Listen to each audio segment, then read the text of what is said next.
সম্মানিত ভিউয়ার্স, আসসালামু আলাইকুম। দেশ ও প্রবাস থেকে যে সকল ভাইরা দেখছেন তাদেরকে অসংখ্য ধন্যবাদ। ভিডিওতে যে বাড়ির নির্মাণটি দেখছেন, বাড়িটার ফাউন্ডেশন থেকে যতটুকু কাজ আপনারা দেখছেন এতটুকু কাজ করার জন্য খরচ হয়েছে ৯ লক্ষ টাকা। এটি হচ্ছে ১৬ কলামের উপরে ৩ বেডরুমের একতলা বাড়ির ডিজাইন। বাড়িটি করার জন্য আমাদের দৈর্ঘ্যের দিকে জায়গার প্রয়োজন লেগেছে ৩৭ ফিট, প্রস্থের দিকে জায়গার প্রয়োজন লেগেছে ৩০ ফিট। যদি আমরা স্কোয়ার ফিটে হিসাব করি তাহলে আসে ১২২১ স্কোয়ার ফিট, শতকে হিসাব করলে আসে ২ শতক ৮০ পয়েন্ট। ২ শতক ৮০ পয়েন্ট জায়গার ভিতরে অসাধারণ মানের ৩ বেডরুমের একটি ফ্লোর প্ল্যান আপনারা দেখছেন। তো পুরো বাড়ির ভিডিওটা দেখতে থাকেন, তাহলে এই বাড়িটির নির্মাণ সম্পর্কে পুরো বিষয়টা কিন্তু আপনারা জানতে পারবেন এবং বুঝতে পারবেন। আরও জানতে পারবেন এই বাড়িটির ফ্লোর প্ল্যানটি সহ আপনারা দেখতে পারবেন। তো ভিডিওটি স্কিপ না করে শেষ পর্যন্ত আমরা দেখতে থাকি, তাহলে সুন্দরভাবে বুঝে নিতে পারবো যে কিভাবে অল্প খরচের ভিতরে আমরা বাড়িটা নির্মাণ করব। দর্শক বন্ধুরা দেখছেন, এটা হচ্ছে আউটসাইডে সুন্দর একটি বক্সের জানালার কাজ করা হয়েছে এবং এটা হচ্ছে বাড়ির সামনের সাইড। ২ রুমের সামনে সুন্দর ২টা ব্যালকনির কাজ করা হয়েছে এবং মেন গেটে করা হয়েছে আমাদের সিঁড়ি। মেন গেটে আমাদের করা হয়েছে সিঁড়ি, আর মেন গেট পার হয়ে আমরা সামনে সর্বপ্রথমে পাবো হচ্ছে সেফটি গেট।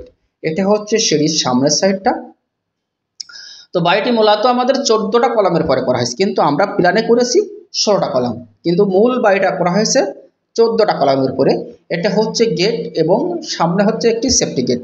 অবশ্যই আমরা যারা সুন্দর মানের বাড়ি করব, গ্রামের বাড়ি, এই সেফটি গেটটা অবশ্যই করব। সেই ক্ষেত্রে আপনার বাড়িটা সুরক্ষিত থাকবে এবং সিঁড়িটা সম্পূর্ণ আউটসাইড থাকবে। এমনইভাবে এখানে যে কাজটি আপনারা দেখছেন খুবই চমৎকার একটি কাজ। দর্শক বন্ধুরা, আমরা যারা স্বপ্নের সুন্দর বাড়িটা নির্মাণ করব, অবশ্যই একটা জিনিস মাথায় রেখে আপনি আপনার বাড়িটি নির্মাণ করবেন। অনেকে এই ভুলটা করে থাকেন যে আপনি যখন বাড়ি নির্মাণ করতে যাবেন আপনি ভাবেন যে আমার বিল্ডিংটা কোন মিস্ত্রি অল্প টাকায় করে দেবে। সেই জায়গা থেকে সেই সব মহাজন ভাইরা কিন্তু ক্ষতিগ্রস্ত হয়। একটা জিনিস চিন্তা করবেন যে আমার ১০ টাকা বেশি যাবে বিল্ডিং করতে, কিন্তু আমি বিল্ডিংটা ভালো মানের করব, ভালো মিস্ত্রি দিয়ে করব। তেমনই ধরেন এই যে বিল্ডিংয়ের কাজগুলো করা হয়েছে, আপনি চমৎকারভাবে দেখতে পাচ্ছেন যে কিভাবে এই বাড়িটির ফ্লোর প্ল্যানটি করা হয়েছে আর কেমনভাবে এই বাড়ির কাজগুলো করা হয়েছে। এমনইভাবে আপনি আপনার বাড়িটা নির্মাণ করেন, সেই ক্ষেত্রে আপনার বাড়িটি সুন্দর মানের একটি বাড়ি নির্মাণ করতে পারবেন। এটা হচ্ছে বাড়ির সামনের সাইডের যে বেডরুমটি, এই বেডরুমের সাথে আছে সুন্দর একটি ব্যালকনি। সামনের ২টা বেডরুমের সামনে আছে ২টা ব্যালকনি। এই বেডরুমের সাইজটি দেওয়া হয়েছে আমাদের ১৩ ফিট বাই ১২ ফিট। রুমে ২টা করে জানলা ইউজ করা হয়েছে এবং কলাম দেওয়া হয়েছে আমাদের ১৪টা, কিন্তু আমাদের প্ল্যানে করা হয়েছে প্ল্যানেও ১৪টা কলাম, কিন্তু এই বিল্ডিংটি নির্মাণ করা হয়েছে সম্পূর্ণ ১৪টা কলামের উপরে। কোথায় কোথায় কলম বসেছে অবশ্যই ফ্লোর প্ল্যানটি দেখলে সুন্দরভাবে বুঝতে পারবেন। আরও এই বাড়িটির যে ফাউন্ডেশন কাজটি করা হয়েছে সম্পূর্ণ ১২ মিলি রড দ্বারা এই বাড়িটির ফাউন্ডেশনটি কাজ করা হয়েছে। তার কারণ এটি হচ্ছে ২ তলা ফাউন্ডেশন, এটি হচ্ছে ৩ তলাও হবে না, সর্বোচ্চ ২ তলা হবে, কিন্তু কারণ আপাতত ১ তলা কমপ্লিট হবে। তাহলে এই বাড়িটির যতটুকু কাজ হয়েছে আমরা এতটুকু কাজ করতে পেরেছি ৯ লক্ষ টাকায়। এবং এই বাড়িটির ছাদসহ আমাদের যদি আমরা করতে যাই, ছাদসহ এই বাড়িটি A to Z যদি আপনি কমপ্লিট করতে যান, A to Z যদি আপনি কমপ্লিট করতে যান, সেই ক্ষেত্রে আপনার এই বাড়িটাতে খরচ আসবে মিনিমাম ২১ থেকে ২২ লক্ষ টাকা হলে আপনি A to Z কমপ্লিট করতে পারবেন।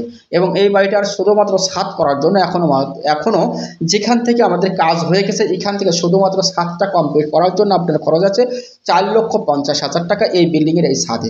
তাহলে আপনার এখানে ৯ লক্ষ আর ৪,৫০,০০০, তাহলে ১৩,৫০,০০০ টাকা হলে আপনি ফাউন্ডেশন থেকে এই বিল্ডিংটা ছাদটা কমপ্লিট করতে পারবেন এবং A to Z কমপ্লিট করতে পারবেন ২১ থেকে ২২ লক্ষ টাকা হলে।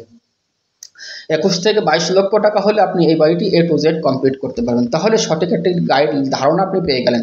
এটা হচ্ছে আমাদের সামনের সাইডের যে স্টোর রুমটি, এটা হচ্ছে ড্রয়িং এবং এটি হচ্ছে সামনের সাইডে আরেকটা বেডরুম।